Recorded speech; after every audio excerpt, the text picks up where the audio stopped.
Hey, it's Zach again over at New to Torah. I wanted to make a quick video today. I just got in from work and I'm driving home, and what do I hear? I hear Hank Hanegraaff again talking about Mark chapter 7 verse 19. Now, if I was to make a video every time I heard him talk about this, I think I don't have time to make that many videos because he talks about it all the time. Well, what happened was a caller called up, and this was a really particular a different example than what normally happens on his show. Now, Hank Hanegraaff, if you don't know, calls himself the Bible Answer Man. He's got all the answers, which should throw up a red flag automatically. But what happened this time is a caller called up and wanted to know about, if pork is bad in the Old Testament, why again is it okay in the New Testament? Why did God change that? Because obviously their God changes on a whim.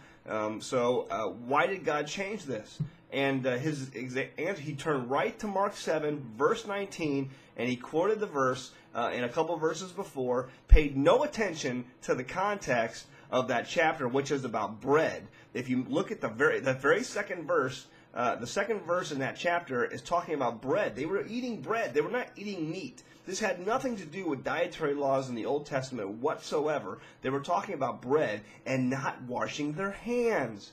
Because the rabbinical tradition, the Jewish tradition was you had to wash your hands a certain way before you ate. And he and his disciples were not doing this. And the Pharisees called them on it.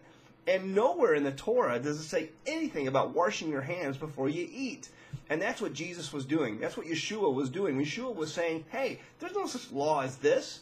If you happen to eat some dirt on your hand, it's not going to hurt you. It was about bread. This was nothing about eating unclean or clean meats. And so right there, Hank Hanegraaff turns right to Mark 7, verse 19, and he says, look, at the end of this verse, Mark, the Apostle Mark, disciple Mark, makes it clear that in saying this, Jesus declared all foods clean. Oh. Listen, only in your recent copyrighted Bibles does it say that. Hank Hanegraaff, if I could sit down with that guy, and if for some reason this video is being seen by someone who works for his ministry or someone who knows him personally, please show the guy, because he's really teaching an error here. No late manuscript. I have copies of the Douay Reams. I have copies of Westcott and Hort, the Sinaiticus, the Vaticanus, the Latin Vulgate. None of these copies have that verse in there. None of these copies have the part where Mark says, in saying this, Jesus declared all foods clean at the end of verse 19. It's not there. It's not in any single one of those, of any single copy of any Bible you can find that was made over 200 years ago and back. Okay, you will only find that verse in verse 19, the end of that verse where it says in commentary, in parentheses, in saying this, Jesus declared all foods clean. You will only find that in Bibles that have been copyrighted basically in the last 50 years or so. 100 years at most. That's it. You will not see it anywhere else. And so what I'm trying to tell you is it was added in later by someone pushing a doctrine that did not exist. And it's misled millions of people since. And here we have Hank Hanegraaff using it. Now, what was great about this call, and it made Hank, he threw Hank off his game immediately, and he immediately went to a commercial because he was not prepared for what the caller was going to say next. And it's something I have used in debates too, online and through email. The caller mentioned Isaiah 66, the very last chapter in the book of Isaiah, where it talks about the new millennium, when Yeshua, Jesus, is going to come back and establish his 1,000-year reign on earth. And it says right there in the book of Isaiah twice, it talks about people who eat swine's flesh.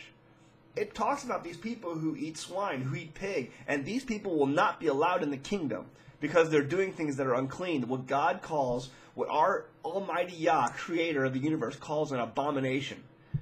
And he didn't know how to respond to that. He kind of went around the bush on saying, oh, well, this is in context. He was stuttering. He didn't know what to say. And you could hear him flipping through the pages on the radio trying to figure out, what's going on here. He was totally off his game. And so what I want to say is go back, and anytime this comes up, read Isaiah 66, the last chapter of Isaiah. Look at this. And if you want some really interesting info, look up Isaiah 6, Google on the internet, EnviroPig, BBC, the news agency, BBC EnviroPig. and see what that says in Isaiah 66. So, all right. I just wanted to throw that out there. I've got to get going. Someone's ringing my doorbell. So I'll talk to you later. Thanks. Bye.